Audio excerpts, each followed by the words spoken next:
People don't fall in love with your face, your job, or your words, not truly.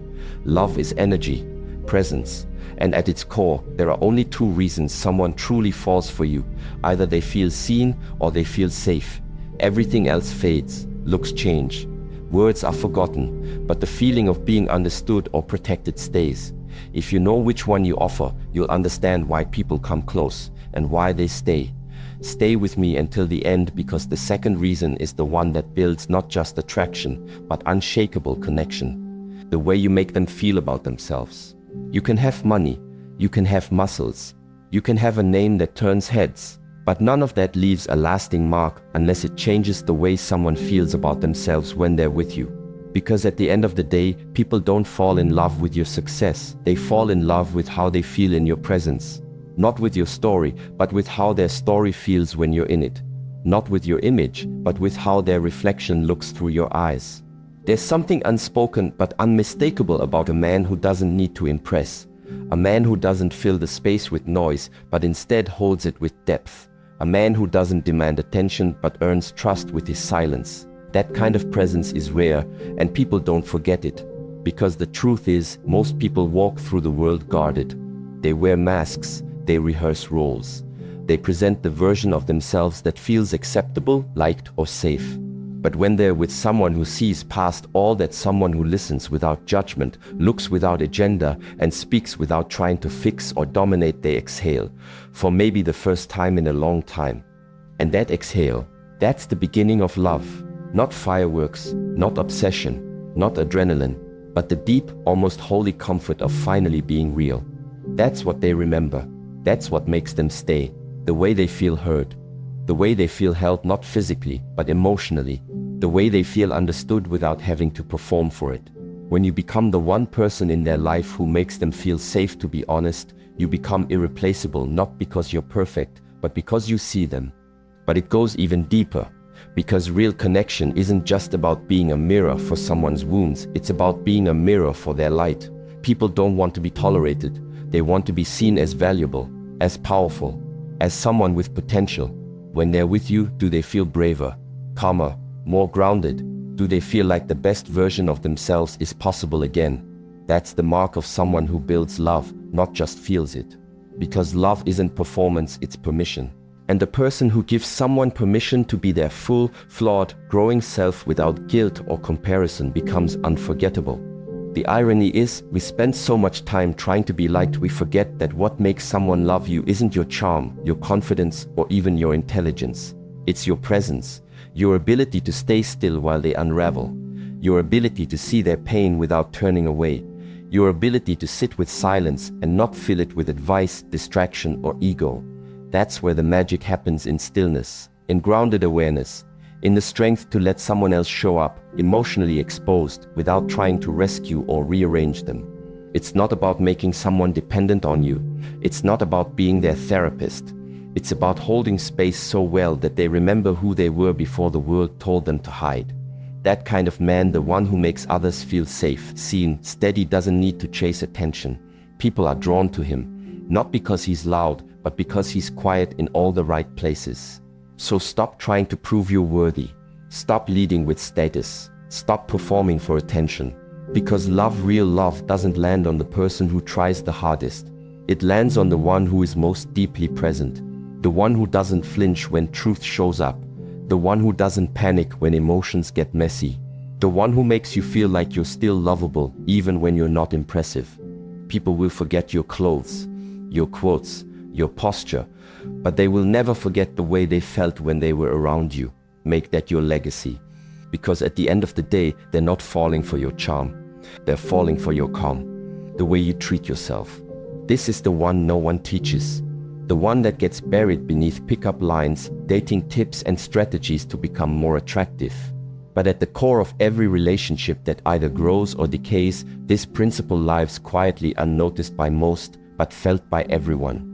The way you treat yourself is the blueprint for how others treat you. It's the invisible script that tells people whether they should respect you, challenge you, follow you, or ignore you.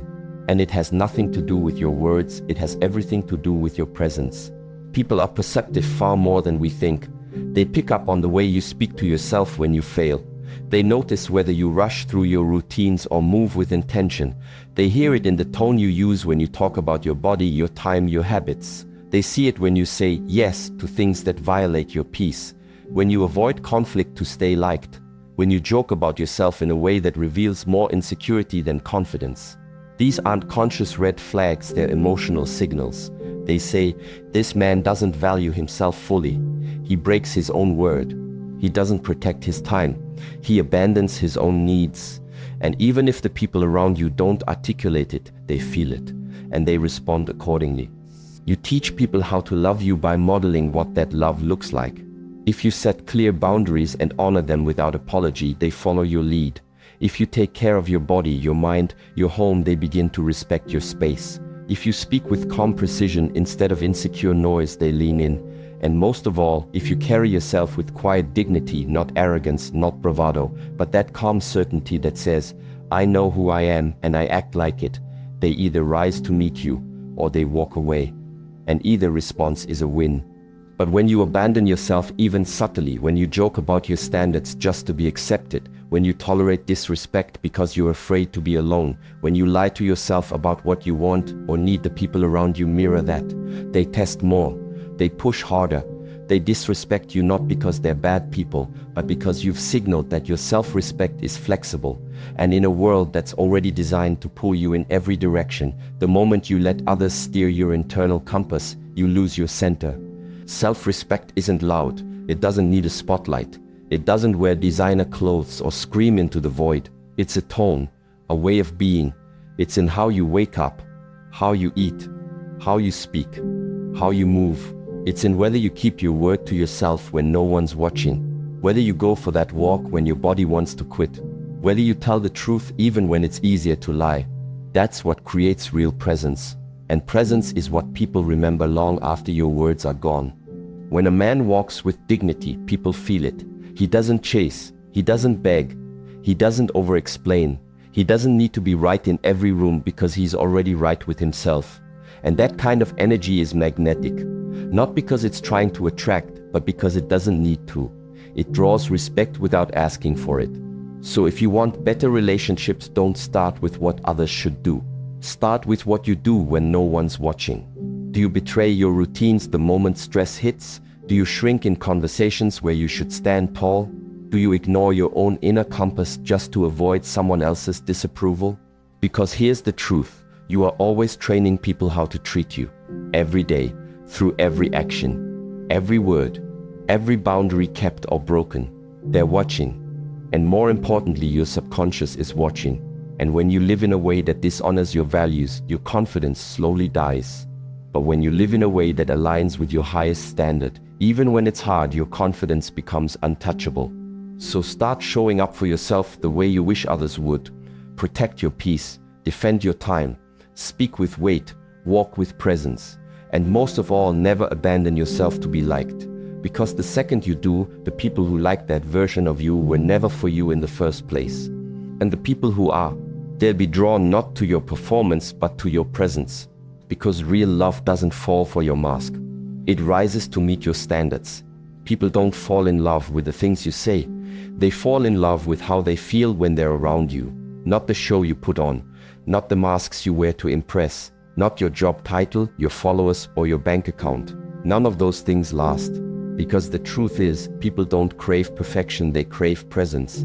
They crave the sense that when they're with you, they're safer, calmer, more themselves. That they don't have to perform. That your energy doesn't demand, it allows. It holds. It listens. It respects. And if you want to know why some relationships fall apart, why some people drift even after you gave them everything, it's because deep down, they weren't falling for your stuff. They were falling for how your presence made them feel. And when that presence was lost, when your self-respect slipped, when your energy became anxious, when your identity collapsed into neediness, they felt it. Not consciously, but emotionally. And something in them pulled back. Because love doesn't bloom in desperation. It blooms in alignment. So here's the hard truth. If you're chasing love, you've already lost it.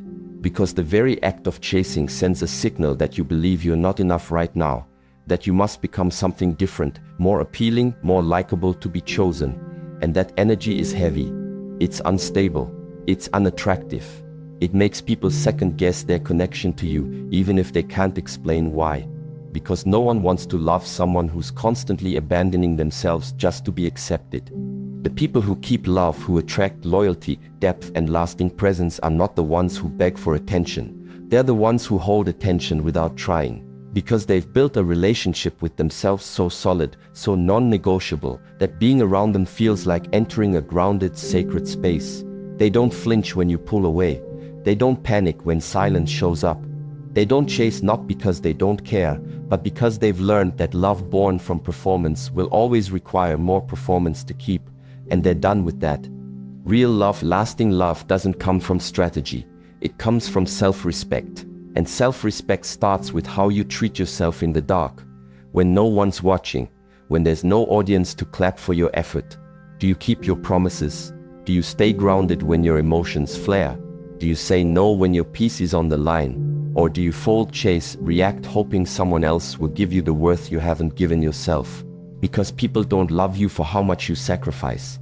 They love you for how deeply you're centered, for how present you are with them, not because you want something, but because you've cultivated a life that doesn't need anything from them to feel whole. That's the paradox. When you stop needing to be chosen, you become the choice. When you stop trying to prove you're worthy, people start treating you like you are.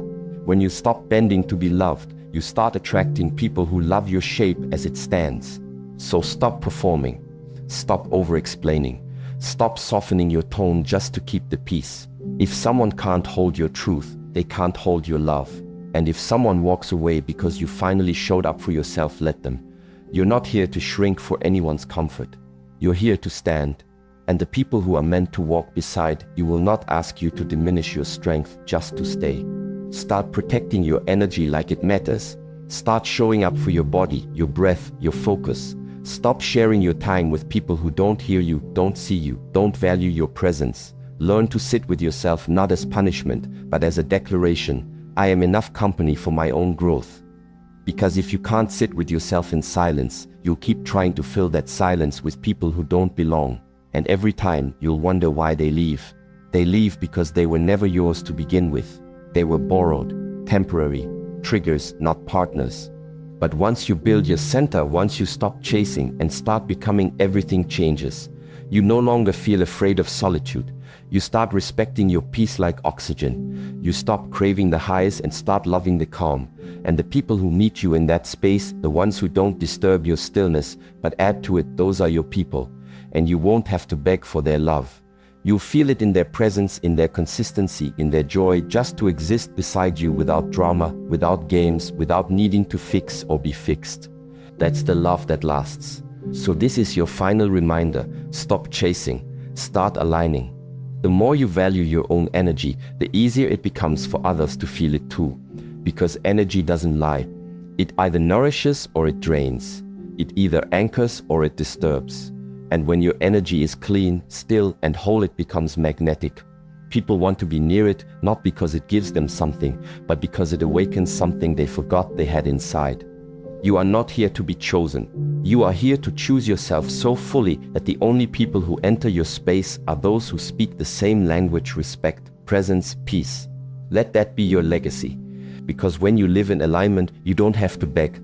You are the choice.